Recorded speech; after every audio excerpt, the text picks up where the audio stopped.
സുധാകരൻ മാഷ് രാവിലെ എണീറ്റ് ഉറങ്ങിക്കിടക്കുന്ന കമലിൻ്റെ അടുത്ത് ഓരോ കാര്യങ്ങൾ പറയുന്നുണ്ട്. നീ ഇന്നലെ പറഞ്ഞില്ലേ ഞാൻ മരിച്ച മാഷ് എങ്ങനെ ജീവിക്കുമെന്ന്? ഞാൻ രാത്രി ഉറങ്ങിയിട്ടേ ഇല്ല. എനിക്കത് കേട്ടപ്പോൾ ഒരുപാട് വിഷമമായി. ഭാര്യ മരിച്ചിട്ട് ഭർത്താവിന് ഒരിക്കലും ജീവിക്കാൻ കഴിയില്ല, എന്നാൽ ഭർത്താവ് മരിച്ചിട്ട് ഭാര്യയ്ക്ക് ജീവിക്കാൻ കഴിയും. കാരണം മക്കളുടെ കൂടെ അഡ്ജസ്റ്റ് ചെയ്തിട്ട് ജീവിക്കാൻ അവർക്ക് കഴിയും എന്നൊക്കെ പറഞ്ഞിട്ട് ഒരുപാട് കാര്യങ്ങൾ ഇങ്ങനെ ഉറങ്ങിക്കിടക്കുന്ന കമലയോട് സുധാകരൻ മാഷ് പറയുന്നുണ്ട്. അങ്ങനെ ആൾ ചായ ഇടാൻ പോവാണ്. ചായ ഇട്ടിട്ട് വരുമ്പോഴേക്കും കമലയെ കാണുന്നുണ്ടാവില്ല. അപ്പുറത്ത് നടന്നു പോയിട്ട് അപ്പുറത്ത് ഹാളിൽ വന്ന് വീണ് കിടക്കുന്നുണ്ടാവും ഫിക്സ് വന്നിട്ട്. അങ്ങനെ ഹോസ്പിറ്റലിലേക്ക് എടുത്തിട്ട് പോകുന്നുണ്ട്. ആകെ തളർന്നിങ്ങനെ ഇരിക്കുകയാണ് സുധാകരൻ മാഷ്. അപ്പോൾ വിശ്വം വരുന്നുണ്ട്. വിശ്വം വന്നിട്ട് സമാധാനിപ്പിക്കുകയൊക്കെ ചെയ്യുന്നുണ്ട്. അങ്ങനെ ശ്രീജ പറയുന്നുണ്ട്, വിനായകനെ കൂടി ഒന്ന് വിളിച്ചറിയിക്കാമായിരുന്നു, ഇനി അറിയിച്ചില്ല എന്ന് പറയില്ലേ എന്ന് പറയുന്നുണ്ട്. അങ്ങനെ വിനായകനും നന്ദിനിയും കൂടെ വരുന്നുണ്ട്. നന്ദിനി വന്നിട്ട് ഓരോന്ന് പറയുന്നുണ്ട്. നമ്മളെ എന്താ ആദ്യം വിളിച്ചു പറഞ്ഞില്ല?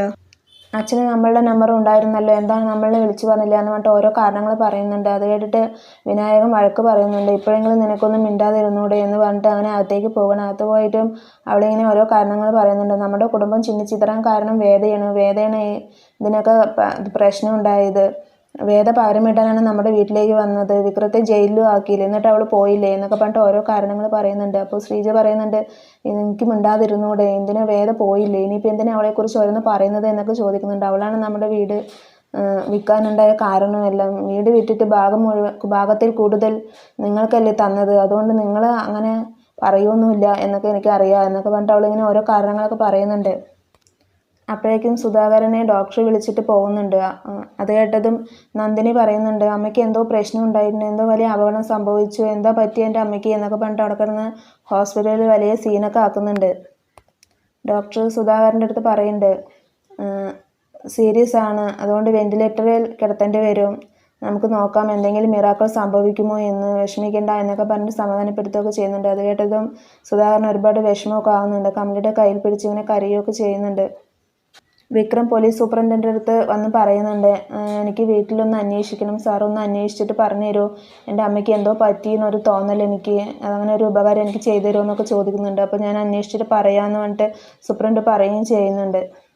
വേദ ഉറങ്ങി എണീക്കുമ്പോൾ തരുണിൻ്റെ അമ്മ അവിടെ ഉണ്ടാവും. അപ്പോൾ പറയുന്നുണ്ട്, രാധികയെ ഇത്തിരി സീരിയസ് ആയിട്ട് ലേബർ റൂമിലേക്ക് കൊണ്ടുപോയി, അപ്പോഴാണ് മോൾ ഇവിടെ ഒറ്റയ്ക്കല്ലേ എന്ന് പറഞ്ഞിട്ട് ഞാൻ ഇങ്ങോട്ട് വന്നതാണ് എന്ന് പറയുന്നുണ്ട്. അത് കേട്ടതും വേദ പറയുന്നുണ്ട്, അമ്മ ഇവിടെ നിൽക്കേണ്ട, അവിടെയല്ലേ ഇപ്പോൾ ആൾ വേണ്ടത്, അങ്ങോട്ട് പൊയ്ക്കോളൂ എന്ന് പറയുന്നുണ്ട്. അവിടെ നിന്നാൽ എനിക്ക് ഒരുപാട് വിഷമമാവും, തരുണിനും അതുപോലെ തന്നെയാണ്, എനിക്കും രാധികയ്ക്കും എന്തെങ്കിലും സംഭവിച്ചാൽ അവനത് താങ്ങാൻ കഴിയില്ല, അപ്പോൾ അത് കാണാൻ വയ്യാത്തതുകൊണ്ട് ഞാൻ ഇങ്ങോട്ട് വന്നതാണ് എന്ന് പറഞ്ഞിട്ട് ഇങ്ങനെ നിൽക്കുകയാണ്. അപ്പോഴേക്കും ഫോൺ വിളിക്കുന്നുണ്ട് സേതുലക്ഷ്മിയുടെ ഫോണിലേക്ക്, രാധയ്ക്ക് കുറച്ച് സീരിയസ് ആണ് എന്ന് പറഞ്ഞിട്ട്. തരുണും അമ്മയും കൂടെ ഡോക്ടറെ കാണാൻ പോകുന്നുണ്ട്. ഡോക്ടർ പറയുന്നുണ്ട്, അമ്മയോ കുഞ്ഞിനെയോ മാത്രമേ രക്ഷിക്കാൻ കഴിയുള്ളൂ, നിങ്ങളൊരു തീരുമാനം എടുക്കണം എന്ന് പറയുന്നുണ്ട്. തരുൺ പറയുന്നുണ്ട്, ആ കുഞ്ഞിന് വേണ്ടിയിട്ടാണ് രാധിക ജീവിക്കുന്നത് തന്നെ, ഇപ്പോൾ രണ്ടാളെയും രക്ഷിക്കാൻ പറ്റുമെന്ന് നോക്ക് ഡോക്ടർ എന്നൊക്കെ പണ്ട് ഇങ്ങനെ സംസാരിക്കുന്നുണ്ട്. എനിക്കെൻ്റെ ഭാര്യയെ വേണമെന്നും അതിനിടയ്ക്ക് തരുൺ പറയുകയും ചെയ്യുന്നുണ്ട്. അതെല്ലാം പോയിട്ട് ഒരു സിസ്റ്റർ വേദയുടെ അടുത്ത് ചെന്ന് പറയുന്നുണ്ട്. വേദ അത് കേട്ടതും ഒരുപാട് വിഷമിച്ചിട്ട് ഞാൻ അവിടെ പോയി നോക്കട്ടെ എന്ന് പറഞ്ഞിട്ട് റൂമിൽ നിന്ന് ഇറങ്ങിയിട്ട് ലേബർ റൂമിലേക്ക് പോകുമ്പോഴേക്കും ശ്രീകാന്തിൻ്റെ ഗുണ്ടകൾ വരുന്നുണ്ട്. ഗുണ്ടകൾ വന്നതും വേദ ഇങ്ങനെ പെട്ടെന്ന് പേടിച്ചിട്ട് അങ്ങനെ നിൽക്കുന്നുണ്ട്. അപ്പോൾ ഇന്നത്തെ എപ്പിസോഡ് ഇത്രയേ ഉള്ളൂ. Thank you for watching my video.